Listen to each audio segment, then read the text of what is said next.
Today we've got a takeover episode. Wah, wah. This particular takeover is coming straight from a new podcast I've created called the Connect to Market Pod. And it's coming straight to you, straight to your ears. You don't even have to click on anything. Now, Connect to Market, what is this, Casey? It's a new pod, but it's also a community of marketing leaders. And if you like what you hear or you want to join the conversation, come on over. Head over to connecttomarket.com. Connecttomarket.com. All right, let's do this. Comfort doesn't move people, tension does. And when you think about creating urgency, it's all about revealing, for example, the cost of inaction, making that risk personal and immediate, creating tension between the status quo and some future state, and providing a clear and low friction path towards resolution. Welcome to Connect to Market. I'm Casey Cheshire. Join us as we learn from marketing leaders who are driving founder-led growth. We're sponsored by Ringmaster, building B2B podcasts and communities to reconnect you with your audience. All right, here we go. I'm excited. I got to tell you, the guest today, I've chatted with him before on my other podcast. It is just always such a great time. It's fun, but man, your brain will be smoking by the end of this. And that is what we're here for today. Shout out to our Connect to Market community. We have an expert series here. We have an expert conversation, talking with a good friend, a fantastic marketing leader. And he is a thought leader for marketing leaders, if that gives you any clue to who we're going to be talking about here today. Absolute great guy. What can I tell you about him? Well, he's also an influential speaker. He's spoken at TEDx twice. He's a prolific author. He has written both facts and fiction. And we'll link to the different places, and we'll talk more about that in a second. But he has written so many things. Entrepreneur of the Year in 2023, many, many more things. He's got the best-selling author of The High Velocity Digital Marketing. Highly recommend that one. Be a startup superstar. And you've got a new one coming out that we're going to tease you about and tell you all about here today. Marketing advisor, Inside Partners, Steve Kahan. Welcome back. Thank you for having me, Casey. Man, there's just so many things. You've got fiction. You've got the new book coming out, which we'll tease in a second. You have all these things happening. I don't know how you keep it all straight. Me either. I think the way that I do it is having a great and wonderful wife. Amen. Doesn't that just solve all of life's problems, right? It does. Well, hey, I want to ask you our first question. So in order to do that, I have to put on this giant foam finger. I need to ask you, Steve, what is the number one thing that marketers need to do in order to connect to their market? Well, the number one thing that I hear just working with lots of companies is they've got to be able to contribute to the attainment of revenue objectives. And so many of them are struggling with organizations that might have some interest. So in other words, you might generate some leads, but those leads just don't seem to convert to revenue. And it really comes down to creating urgency, which is that number one thing where you've coupled both awareness and urgency in order to ensure people make decisions and buy from you. Yeah, it's this telltale classic thing that happens. It happens to me all the time when I put my sales hat on, and as a marketer, it drives me crazy on the metrics. It's everything's great, everything's fine, it looks great, but they're just not making a decision yet, right? Or they're like, call me back in a quarter. Or, hey, let's work on this project in September. And I'm just like, guys, can you put your vacation hats down and do some work and buy this thing already? What is happening when people are just not feeling that sense of urgency on their end? Yeah, I think the best way to start to grasp what it means is maybe with an analogy. Okay. Right. And so perhaps one that might be personal for all of us, hopefully something that none of us would experience, but I think it'll get the point across. And that analogy is that we all know sort of the moment a doctor's tone changes, it might not be loud, it's not panicked, but you hear it, you feel it, and suddenly that thing that perhaps you've been ignoring, a strange symptom, a small warning sign, becomes real. And it's yours, it's serious, it's urgent. And when that's the case, you don't think about it anymore, you act. And that's the moment. It's the shift from awareness to urgency. And it's that very same shift that every business leader, seller, or marketer must create if they're going to drive action in the world. Because if your prospects don't feel the risk of standing still, they won't move. And if you can't make them move, they're not going to buy. And as a result, your company won't grow to the level that you expect. Wow. You know, it's crazy. I've experienced those times with doctors where it's almost like this crazy shift where they're like really slow and you can never get an appointment, but then they're like, yeah, we'll get you an appointment tomorrow. And I was like, really? You can do that? And yeah, and everything kind of changes. And it's, yeah, to your point, it's not really a question of like, well, let's ponder this. It's like, nope, we're gonna need to take care of this right now. And it's like, oh, okay, all right, and you don't even have time to think about it because it's time to move. So, tell me about that the feeling, the risk of standing still. Which I guess it's a lot easier to feel if it's a medical thing, and they're like, your arm's gonna fall off, we gotta go. But when it's a business app, hey, you gotta buy this SaaS app, your arm's gonna fall off. Doesn't quite happen. Yeah, well, really making the risk of standing still visible is really the key. And so often when you think about it, that there's some faint awareness of the business problems that all of our various companies are solving for. Maybe that there's some Gartner or Forrester report that points to that particular problem or other things that point to the problem where people say, yeah, I get it. I sort of understand that that might be an issue, but when you hear the words good enough, it's like the worst thing that you could possibly hear. And so many sellers hear the words good enough. And that is the toughest competitor. And the reason why that's such a tough competitor is if you're going up against a competitor that you could say by name, you probably know what they have and the best way to compete against them. Mm-hmm.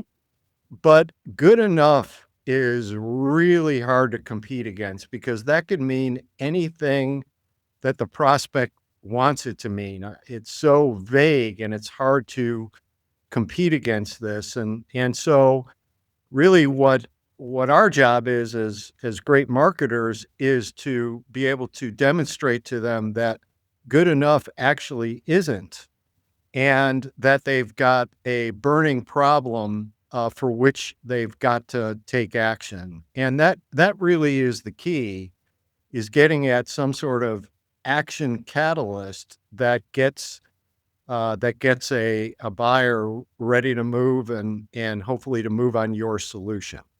Mm. There's a fire. Yeah, it's getting a warm in your family room, but actually your basement's on fire. So it's time to move. Don't wait. How it I feels like easier said than done. How do you get them to feel that? Or how do you even know what to say to get them to feel that urgency? Yeah, well, maybe I could do two things. So the Yeah, first thing, perhaps, is explaining how decisions are made so that we all get on the same page. love And that. then maybe the best way that I can explain that to you is to talk about how I've done it, right? And this is something that I'll be talking about in my new book, as well as a number of other things. And so just getting on the same page for how decisions are made. Typically, there are key decision drivers, right? And those decision drivers, first and foremost, and the number one driver is the impact that a technology will make on the business, right? So how it aligns with their strategic objectives. That's the number one driver. And so it could be growth, it could be ROI, it could be cost savings, that sort of thing. The second largest driver is pain or frustration with their current tools, right? So this is where perhaps there just is tools that are no longer meeting the need. Maybe there's poor adoption, maybe there's hidden costs or some Right. sort of risk. That would be number two. And then the third driver typically is not so much a situation, but a person, right? So this is where an internal champion emerges who is looking at the business impact, is looking at the pain or frustration with current tools, and is able to drive decision forward. They make it their personal mission. They can create a sort of cross-functional consensus. And so those are the three typical decision drivers. And then there are influencers. So the influencers are either internal or external. So the internal influencers can come from really any organization. It could come from IT, it could come from finance, any functional group.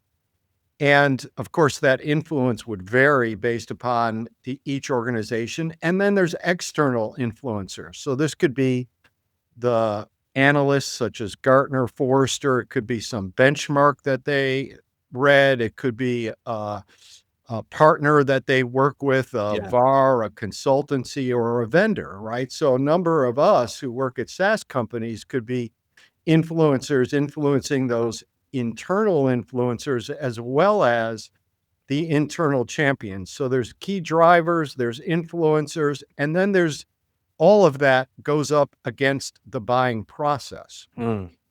And so typically people will have some faint understanding of a need, of a problem they have. They might do some needs identification that could be followed by some scoping of the solution they need, budgeting based on that scoping, taking a look at what's out there, doing a short list, getting demos, doing a proof of concept.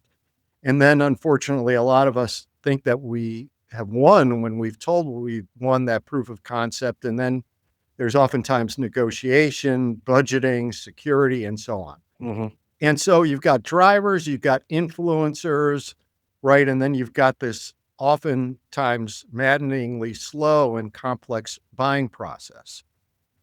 And then typically there are ways that vendors use to get at the top of the list, right? And so this is actually interesting because there are actually 8 primary ways based on the research that I've done. So, for example, just to cover a few of them, Yeah. vendors might talk about how they're solving an urgent pain, such as compliance. They might equip an internal champion with a business case. They might quantify value via ROI or try to time it right, which is particularly important in governmental deals. Maybe they'll try to make it easy to prove to lower the friction or create the fear of inaction. Things like that. There are a few others as Okay. well. And every company needs to be great at those things within that buying process. But and sales reps themselves, they're not all created equal. Like some, even if your organization is good, some sales reps are better than others, and you want to be good again or great against all these ways to get to the top of the list. But here's the catch. The catch is that this is what every vendor does, right? And so because it's what every vendor does anyways, it's oftentimes still hard to get at the top of the list because this is what buyers are hearing all the time, right? And so Yeah. what they may not understand the risk associated with doing nothing, right? And that's Right. when they're going to say to you, good enough, right? So it's not always just your product or your price or your team. It's your ability to create urgency, and it's within that process that sort of making this seemingly invisible problem visible and get at the top of the list such that they'll make decisions and buy is Yeah. really so important. And again, something that I've done numerous times, and be happy to give examples of how you do it. Right. So it's like all these things go into making a decision, but there is that linchpin. There's that one little thing that it almost like none of those things matter if it's not connected to an urgent issue that has to happen now. I definitely was listening to some books on, you know, ADD and different decision making things, and a lot of times people have that clock of like it's either right now or it's later. And I could easily see a lot of sales going into the later bucket, in which case I'll just get to it later, you know? And it's like, well, how do we make that a right now thing? I'd love to hear some of those examples of how you did it. So I'll tell you, I'll give one example, but this is really a system that I've implemented across a number of companies and advise companies on now, right? And so the example that I'll use with you is the last company that I worked with full time. It was a cybersecurity company called Thycotic. Yeah. And at the time that I joined, we were 6 million in revenue. We had just received a investment from Insight Venture Partners, and they hired myself and another person to lead the company. And basically, I started my first week. I went to an RSA conference, so I was kind of lucky, and I went incognito. Hmm. So I went as a IT admin, and what I did was I talked to probably about 75 or so attendees, Okay. and I asked them questions. I said, "Well, gee, there's these things called privileged passwords, and just by the way, these are passwords that exist on operating systems, databases, applications, and if they get in the hands of the wrong people, they could do a lot of damage." Hmm. And so, I asked a number of attendees, I said, "Hey, do you know what privileged passwords are?" And there was, like, some faint understanding. And then I followed up with other questions. For example, "How many privileged passwords do you guys have?" And other, IT admin security people, they admitted to me as just another attendee that they had no idea. And then I said, "Well, gee, neither do we. How do you guys even manage them?" And they said, "Well, if we manage them, we'll track them in spreadsheets." And then I would talk to security people and say, "Well, do you guys have security policies for these privileged passwords? Seems to me that they're pretty important. There should be policies around them." And most organizations, or most people that I spoke with said that they didn't, or if they said they didn't, I said, "Give me an example of one." They sort of stumbled a little bit, right? So it wasn't surprising to me that in the case of Thycotic, what I learned in that first week was, hey, there was some awareness, but we were sort of out of sight, out of mind. There wasn't a lot of urgency, and as a result, sales were sort of flatlined. And so this was a situation that I've dealt with before. And so it's kind of like a 5-step solution, right? And of course, listeners can apply this to their business. So it started with that level of understanding of actually what was going on. And then the first thing that I try to do is to see what's written in the analyst community. And so I found this 2-page report by Forrester that said that 80% of all security incidents were due to weak or stolen privileged passwords. And I asked people around the company, I said, have you guys seen this? Right. And some people said, yeah, we did. Some said they didn't. Right. And so I was like, oh my goodness, this is huge. And so it was my job to then, because that underscored the need, was to amplify that everywhere. So that was really step one. And most organizations that I talk to, they might say, well, gee, we don't have something that's that direct or that good. And It's true, right? Security does have like a pain element built into it. it does. But then as soon as I start doing research, like 90% of the time, I find things for a variety of companies in and out of security Mm. that the company didn't know about, right? That's written in the analyst community, or from a respected influencer. And so it really starts with finding that and then underscoring and amplifying it everywhere. That's step one. Step two was that I needed to create personal urgency. So remember, I mentioned that a lot of these people didn't know how many privileged passwords they had. Right. And we had in our product, our paid for product, a really good discovery feature that would discover the passwords that a company had. Yeah. And so the first decision I made was to say, okay, gee, we're going to keep it in our tool, but we're going to give that away for free. So we're going to create a free password discovery tool. We'll chunk it up by Unix and Microsoft so I could target my marketing, and it would give you a beautiful report so that you now know the privileged passwords that you actually have at a point in time. And then we would do some analysis in that report that would quickly be spit out for you immediately that would say, here's what you've got, and here's what this means, and here's what you need to do. Right. So it created personal urgency. Then the next step is that I wanted to create more analyst quality research that would create more market urgency. So we did a industry report called the State of Privileged Password Management, in which we categorized various parts of the privilege management and security. And then we benchmarked how organizations were doing and did a groundbreaking report where we had our own proprietary research that built on Forrester's, and then ultimately Gartner said the same thing in terms of the importance and the security risk for those privileged passwords. Okay. And so now we had significantly more information to underscore that problem that we would broadcast everywhere. Wow. And it was all proprietary. So this was stuff that once we would arm sales, our partners, et cetera, whether it was our podcasts, webinars, that nobody else, none of our competitors were saying.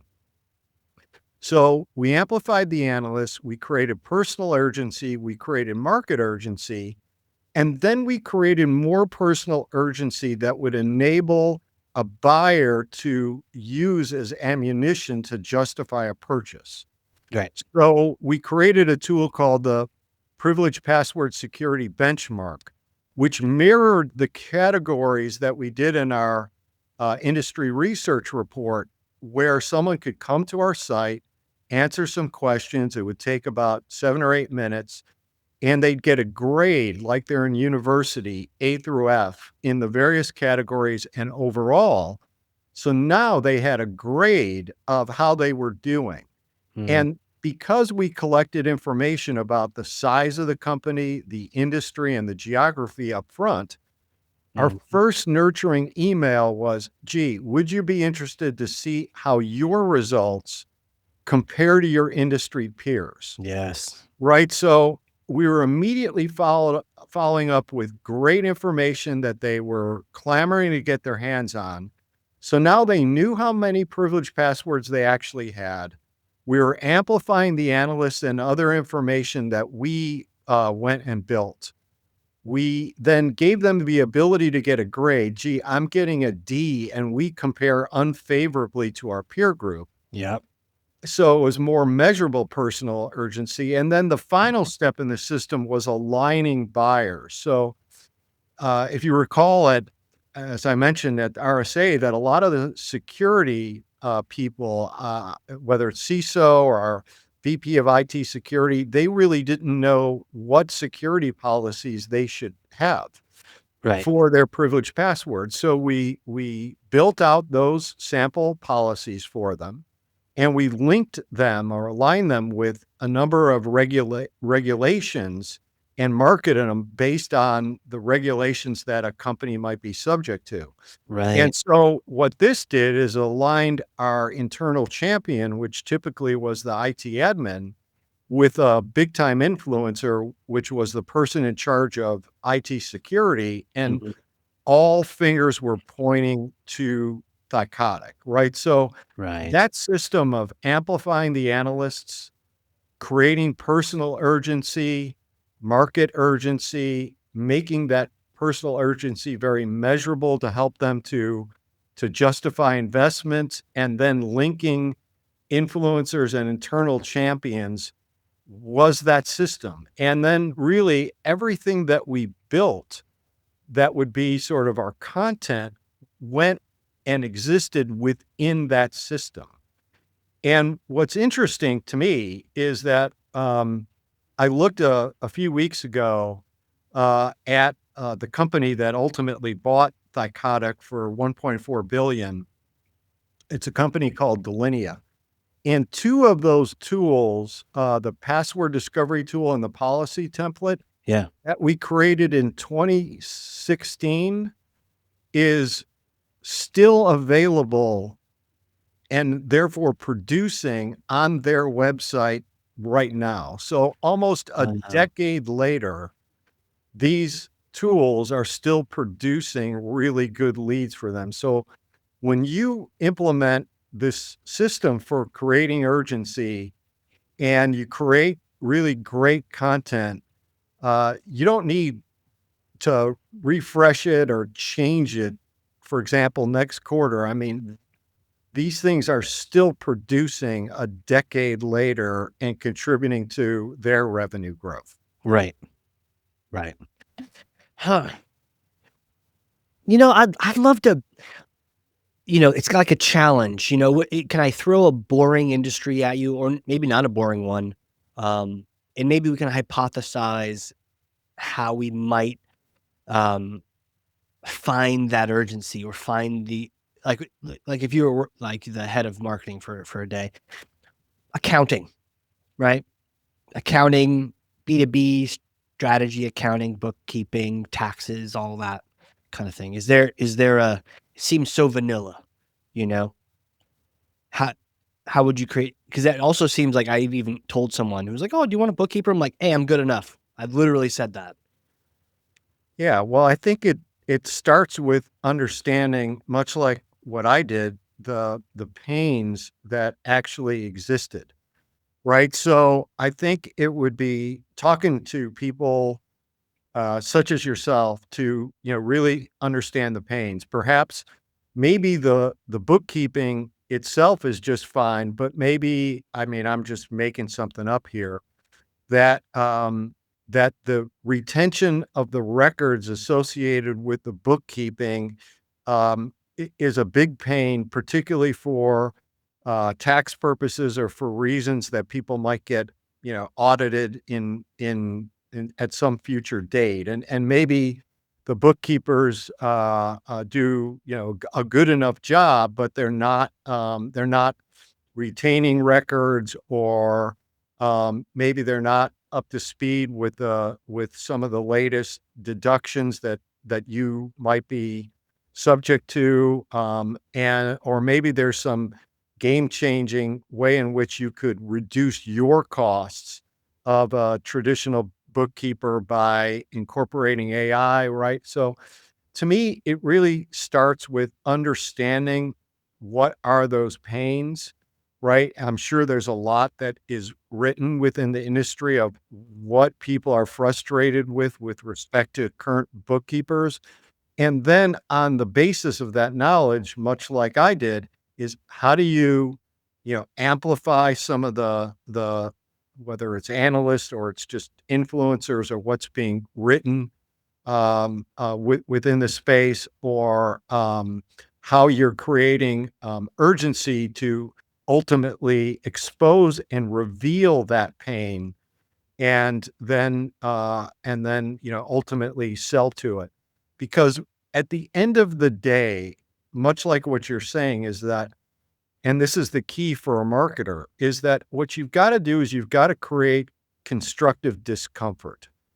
And basically, what that is all about is that comfort. And in the example that you gave, hey, what you're getting, very well may be good enough, but comfort doesn't move people, tension does. And when you think about creating urgency, it's all about revealing, for example, the cost of inaction, making that risk personal and immediate, creating tension between the status quo and some future state, and providing a clear and low friction path towards resolution. And the way that I think about it is Mhm. it's almost like an equation. Yeah, When the pain of standing pat exceeds the pain of change, decisions are made, people buy, and you win. got it. Okay. Now what about our, this is close to us, the idea of, let's say now you're marketing for marketing software, marketing to marketers, you know? And a lot of times marketing software can feel very like much like a vitamin. Be nice to have, love to have that new tool, but you know, but at the same time, we know everyone's, struggling to get leads. So how do you make that pain bigger than standing still? Well, I think what I see with a lot of marketers is they're under enormous pressure to contribute to revenue objectives. Yeah. And and that pressure has almost in some ways put them almost in the exact same bucket as the CRO, right? A chief revenue officer, in that they're as accountable for revenue, or at least the pipeline that ultimately will drive revenue, as that as a sales leader, so that they can prove that they're doing a great job. And when I think about some of the marketing technology, most organizations, for example, have technology. They might have HubSpot, they might have Salesforce, and yet a lot of them still have blind spots into exactly what contributes to revenue. Exactly what are the conversion metrics, which content is converting to opportunities and pipeline. A lot of marketers today are struggling with declining traffic to their websites, which downstream attracts or affects, I should say, leads, opportunities, and then ultimately deals. And so things are changing. Things are changing fast. I mean, a great example of that is not just understanding organic traffic and the percentage that organic traffic, ultimately is responsible for both pipeline and revenue. But in an era where SEO is just not contributing quite as much, when Gen AI is really sort of taken off, right? There You need to get more specific as it relates to understanding the proprietary subject matter expert led content that ultimately is picked up by the Gen AI sites like ChatGPT and results in referrals to your website. Right. And those are typically high quality. And if those don't grow, you're probably one of the many that are getting less from Google and therefore seeing traffic declines. And so understanding kind of the nuances and the numbers in the new world that we're in is has never been more important. And so this is visibility that marketers need to have today, and a lot of them don't. Got it. Got it. Right. So, okay. Yeah, I see the step-by-step process. This is really cool how you connect that. Um, and yeah, in my mind, I'm even just thinking about, how can I work in urgency?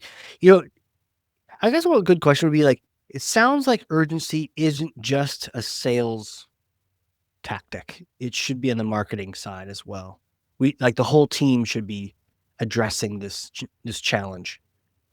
Yeah, I mean, a lot of organizations are not attacking it properly, right? And as a result, they're not able to help drive prospects through the pipeline. If you look at the pieces of content, for example, that I mentioned to you, right? And there were other pieces of content that contributed as well, but like that discovery tool, that responded to a major pain that people just didn't know how many privileged passwords they had. And to just reveal that for free, right? It's not about, like, a lot of organizations, they might try to implement a system like this, but they'll get out what they can and a bunch of crap, right? And so what I was mentioning in this particular example, and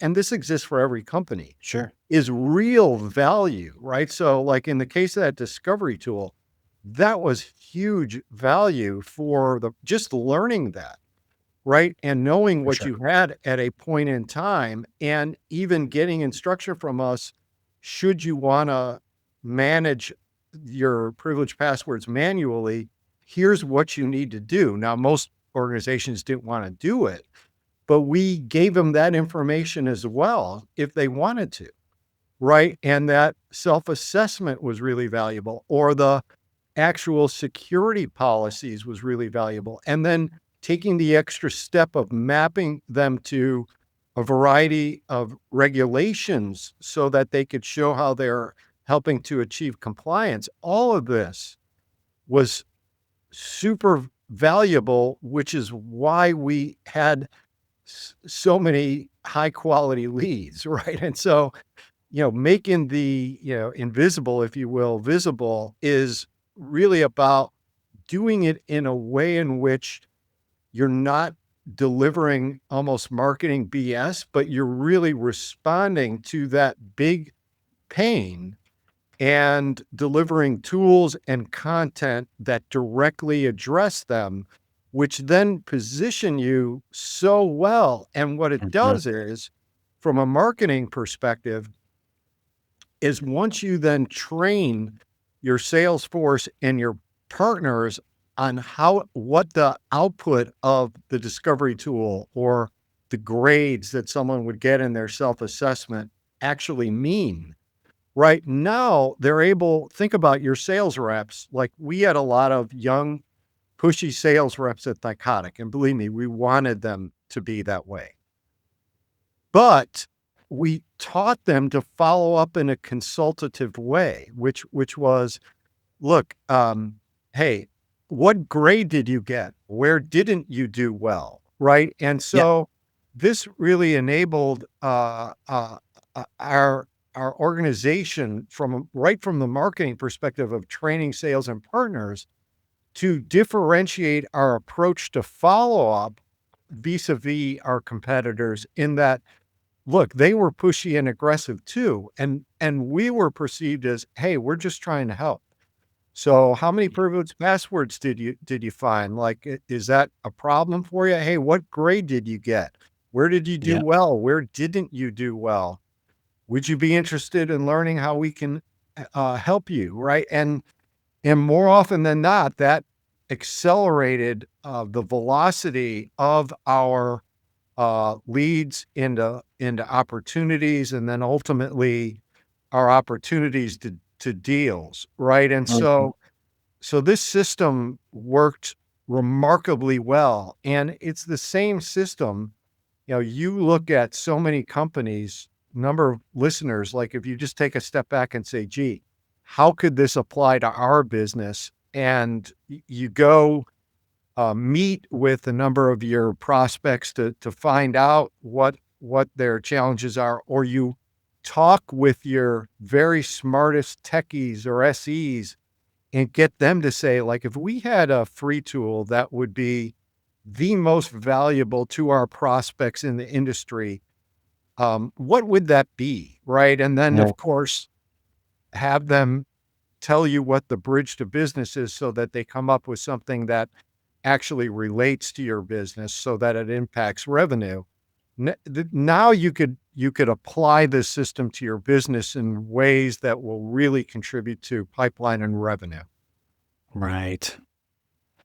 Got it. Yeah, makes total sense. In one of my previous companies, we had an assessment that at least showed people where they're at and where they were going and what they're missing and how they compared. And it was sort of more of a paper tool than a tech tool, which also sounds cool.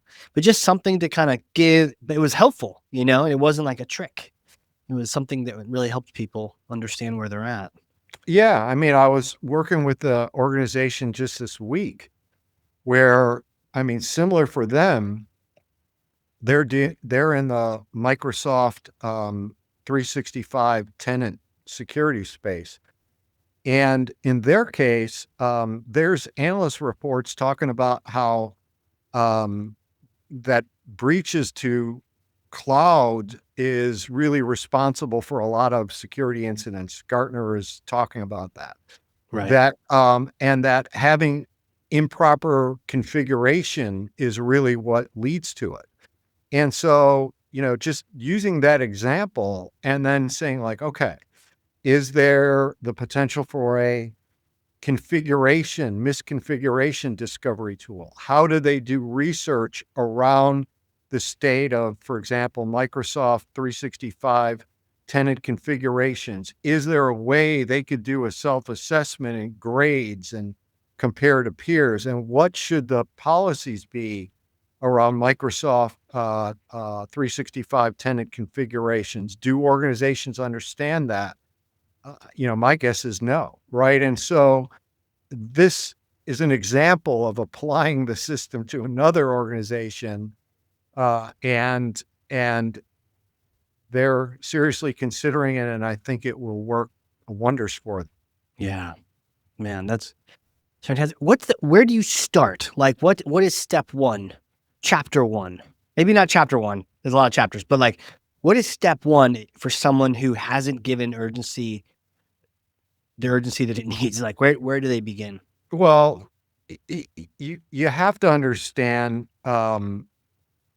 the top problems that your Mhm. prospects face, and really, once you do, what you have to understand is that your primary objective as the marketer is sort of you've got to be in charge of the X-ray effect. You've got to do the X-ray that reveals the problem in a credible way that gets people saying, "Oh goodness, Houston, we have a problem," right? And so your job is to reveal it, right? And once you reveal that problem, right, that people actually have some faint awareness of, now you have taken the first step towards changing the way in which marketing will be viewed within your organization,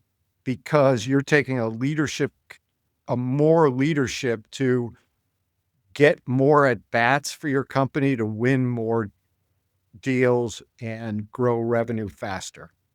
Right. Right. Does this work on people? I mean, you hear the term like in market. There's a certain percentage of people in market versus not in market. Does this help? Does this help pull people into the market that maybe weren't considering the search? Yeah, 100%, right? Yeah. I mean, it, it builds on some of those drivers, right? Sometimes things become a strategic priority. Sometimes people will realize, uh-oh, we have all these existing tools. Remember the key drivers, right? And Yeah. goodness, this is still a problem. Uh-oh, Yeah. what does that mean, right? And again, I've given examples of security, but it could be something that's impacting growth. It could be something that is um, impacting expenses. It could be, profitability. It could be, all sorts of different business problems, right? And so it definitely can move people who are in market, or move people who, again, have the very, very, very faint awareness into that, making that shift from awareness to urgency. Yeah. And I don't think a lot of people give enough credence to the idea of like, oh, I only got so many people in market. Oh, that's just what it is. Only like 5% or whatever the number is. And then, but maybe you just haven't done a good enough job doing this, being the X-ray technician in your organization to Yeah, right to increase the number of people who are now aware of the fact that they've got a broken thumb and they got to fix it. 100%. And again, for me, uh, and this same system I've implemented personally at a number of different stops, right? So I've been blessed to have worked at 7 startups that had similar growth. In the case of Thycotic, it was 6 to 140 million in 5 years, but it's been Wow. others that have grown very similar and had really great exits. And it's the same system, right? Just applied to, and again, the system is amplifying the analysts or influencers, creating personal urgency, market urgency, giving them ammo that justifies decisions with it, which is measurable personal urgency, and then linking influencers and internal champions. That system works. Hmm. Do you have a favorite question that gets at this pain? Like when you're undercover or other times? Is there just like a question that every marketer should know the answer to when it comes to their buyer? I mean, I think it goes back to that X-ray effect. I mean, Yeah. pain, what urgent pain do you need to reveal to prospects for which they have money to spend to solve, right?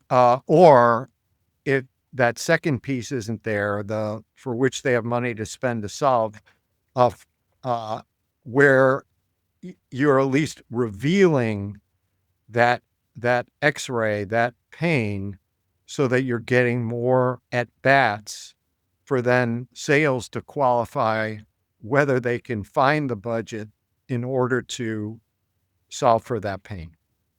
But you've got to be revealing those pains. And a lot of companies don't really fully do that. I mean, some companies they're um they're focused on, talking about the feature function benefits of their technology, right? Yeah. And that's not gonna do that, right? Others might be better about talking to the use cases, or the pains, but someone might read it and go, "Yeah, yeah, yeah, okay.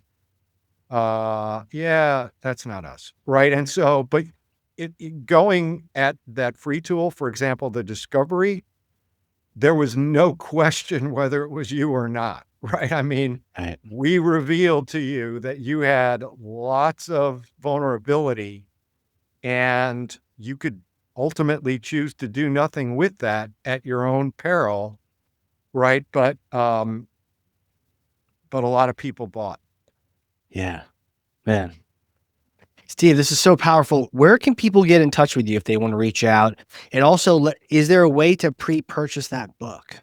Yeah, well, the publisher is working on a publishing date. Okay. So, I mean, if people wanna get in touch with me and they wanna, email me, I'd be happy to let them know when it comes out, but at steve.kahan, Kahan, at yahoo.com. Excellent. Uh, but I also just high velocity digital marketing, previous book actually is a Wall Street Journal bestseller. It's a good place to start, right? It doesn't get into each of the things that I'm covering here, but it Yeah. sort of helps you to put a great digital marketing foundation together. And then when you couple it with this piece, now you're rolling. Mm. Okay.